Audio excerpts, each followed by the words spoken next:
How are we doing there, robot fans? Lovely to see you. Thank you for joining me. Welcome back if you're already a viewer and a sub.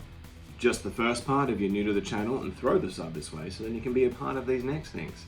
But what I thought I'd do today is I was lucky enough to get my hands on the whole third wave of the Netflix series. So I thought, let's just go ahead and do a big unboxing party and just have a look at all of them in the one go.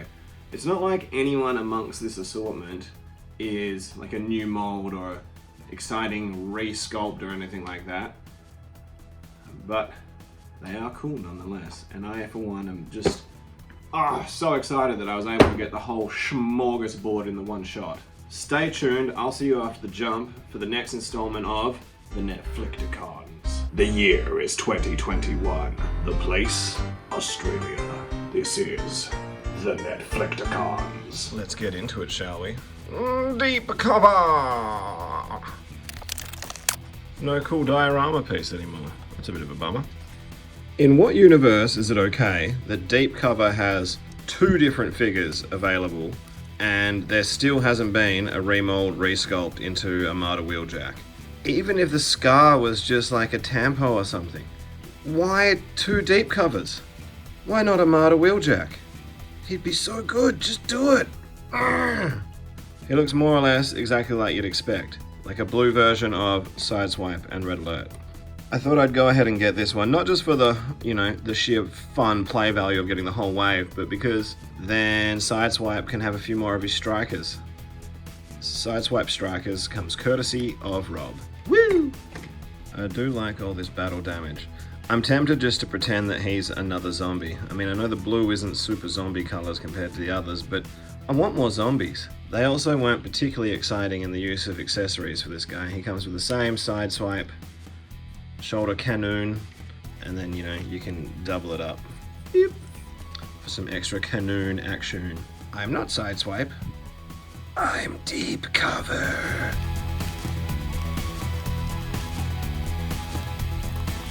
Now this I actually like a lot. I really like the scuffing up the windscreen. That looks dope. How many other bots has you run down and had them roll up and over the top? Go blue! But for reals, again, how are we up to 8 million repaints on this mold and still no Armada Wheeljack? Hashtag where's my Armada Wheeljack? Bring him back. The Desius Army Drone. Drone! When I went and got this lot, there was a second one there, but that would have been taking all of them, and I'm a big advocate for, always leaving one for the next dude or dudette. The deco on this guy is just awesome. All of it so fleckled and mottled and oily, and you can see just so much brushwork all over every paneled surface of this figure. There is battle damage everywhere. If you are not a fan of the battle damage, the Desius drone is not for you. But I personally am a huge advocate of the battle damage, and we've got so many different textures at play here. We've got sponge looking applications here, we've got brushed applications, we've got weird paint mix applications where they clearly just mixed some silver into the black when they put those apps on. We got paint splattering. It is a rich bevy of texture to delight the senses. Wow, thank you. It also kind of has a little bit of the effect of looking like it's from a really cool noir Transformers comic or something, where Ironhide's, I don't know, there's some kind of Transformers prohibition, and he's rolling around like Elliot Ness, busting heads.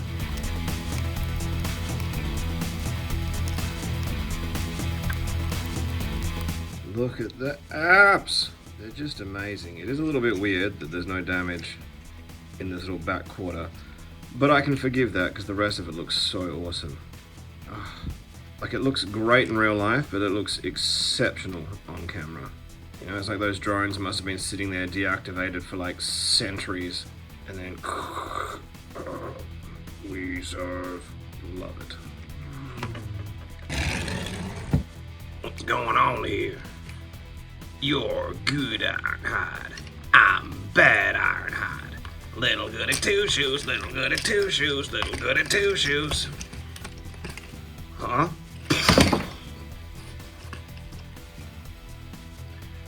Good, bad, I'm the guy with the gun. Sparkless Bot. Oh yeah, look at that. Look at that. Let's kit him up. He's got his little guns, his little shoulder guns, which is pretty cool. Didn't realize it actually came with these. This is how they go in. I like them in this way. And it looks like it's got a little magazine feeding them. And he's also got that little light bar, which is a stupid thing. So I'm just gonna put it here and then forget about it for the rest of eternity. Look at it. This is just incredible. This decal is amazing. I know there's a lot of people who aren't big fans of the battle damage, but this is just phenomenal.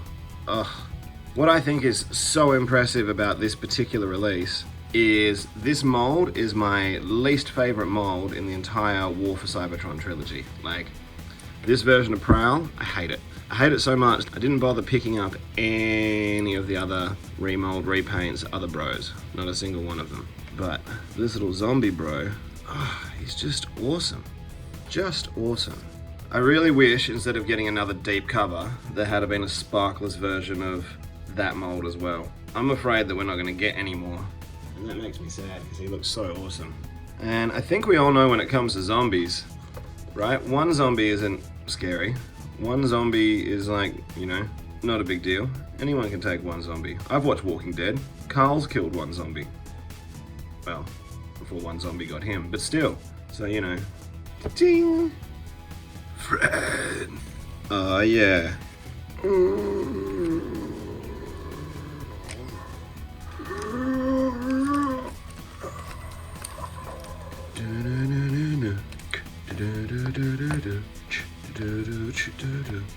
Because it's sparkless!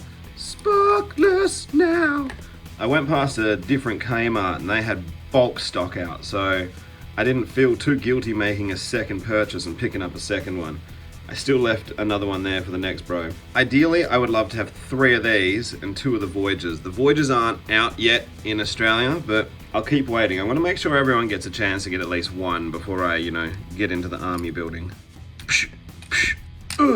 For comparison, let's have a look at them next to Galactic Odyssey Barricade.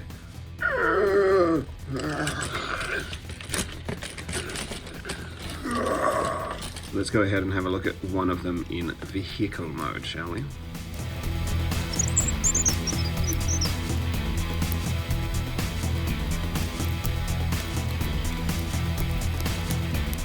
Oh, just amazing. Absolutely amazing. I am such a fan. Here comes the Sparkless. He's a demon on wheels. I will say this for this mold. It's got to be one of the best rock and rollers from the line. There's also the opportunity to get a little Eldritch horror with it if you wanna.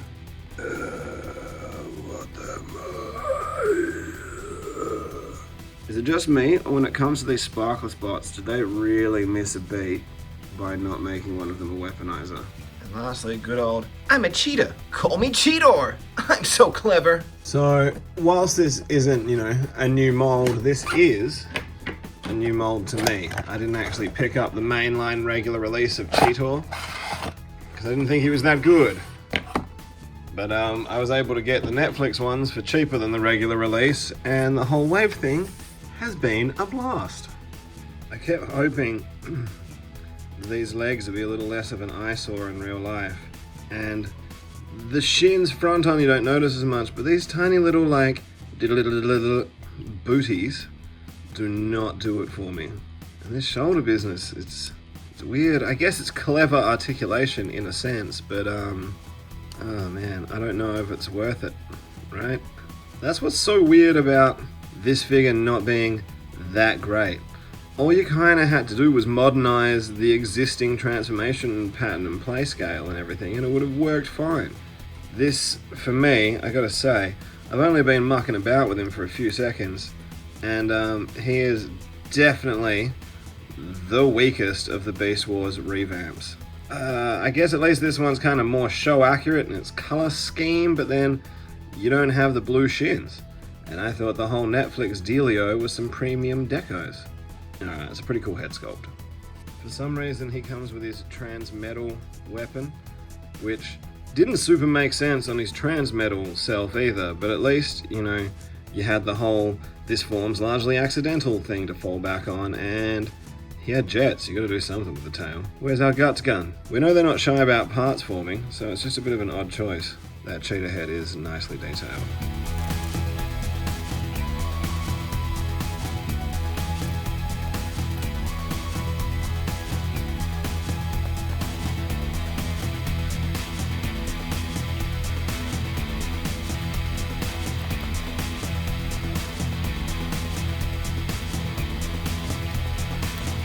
I figured that robot mode must have been making some sacrifices for this beast mode to carry all the weight. And to some extent, I guess that's accurate. I mean, when you just stop and look at it, it's a pretty good looking cheetah. Like, you got some good front arm articulation with the paws and everything like that. You get a bit with the back legs. It starts to look a bit odd if you go too far back, but you know, it's there. These feet wiggle as well. There's no head or neck articulation, but that's because, you know, as you saw, Cheetor's head cleverly hides inside his own head. And I guess they get points for not faking the cheetah head on the chest. But I think I would have rathered a faux cheetah head to get a better robot mode out of this one, to be honest. And you know what? If nothing else, it's fun to make Megatron bite him.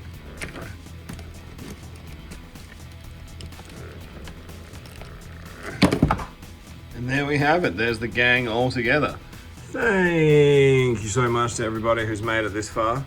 I've had a great time doing this. I think the next time an opportunity presents itself to get an entire wave, I might have to do it. What do you all think? Let me know in the comments below. Be sure to like and subscribe. And who do you plan on picking up? Who do you plan on getting multiples of? Who is the weakest of the bunch? Catch you on the next one.